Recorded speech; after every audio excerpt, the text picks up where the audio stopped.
Ndërtime pa kriter apo në harmoni me natyrën, plazhe të mbipopulluara apo elitare, cila është strategjia që është duke ndjekur Shqipëria sa i takon turizmit.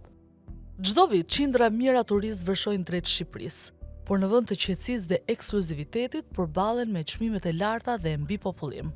Ekspertët e turizmit e quajnë këtë model masiv i ngjashëm me zonat pa menaxhim urban. Zak Topuzi, kreu i shoqatës së operatorëve turistik, thotë se Shqipëria është mes turizmit elitar dhe atij masiv. Ende nuk ka një qartësi sa i takon të ardhmes. Në fakt është një nga dilemat më të mëdha të cilën ne akoma nuk e kemi ndarë. Jemi në fazën e një strategjie e cila për të thënë vërtetën po vonon dhe do të dalin 2025-2030. E cila prek një kombinim midis turizmit elitar dhe turizmit masiv. Dhe dilema është midis dy turizmeve. Shqipëria nuk është se mund të bëhet një oazë i turizmit elitar, por as mund të bëhet një vend i një turizmi masiv ku çdo gjë mund të lihet spontanitetit, shpërdorimit të natyrës dhe investimeve të pa planifikuara. Por Ministria e Turizmit thotë se Shqipëria ka zgjedhur turizmin e qëndrueshëm. 11.7 milion vizitorë të huaj erdhën në Shqipëri gjatë vitit 2024.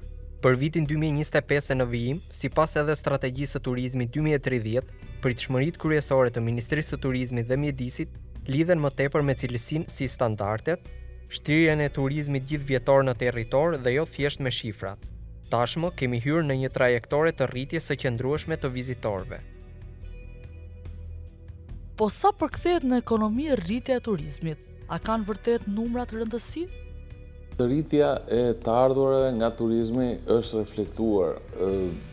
Ne në 10 vjet, 12 vjet përpara flisim për 800 milion euro në vit, tani flasim për 5 miliard euro dhe është një rritje jashtëzakonisht e lartë.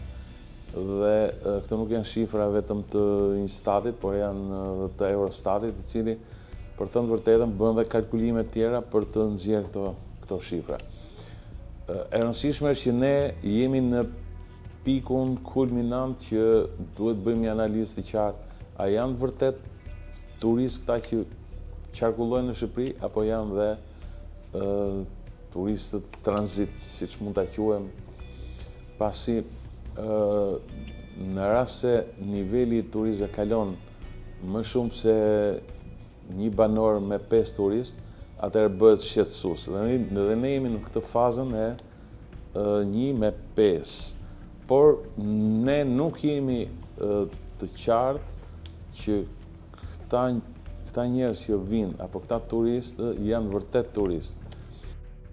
Sipas Bankës Botërore, të ardhurat nga turizmi në ekonominë shqiptare kanë pësuar rritje të ndjeshme në 3 vitet e fundit. Në vitin 2022, 2.8 miliard euro, në 2023, 4.2 miliard euro dhe në 2024, 5 miliard euro të ardhura në ekonominë shqiptare nga sektori i turizmit.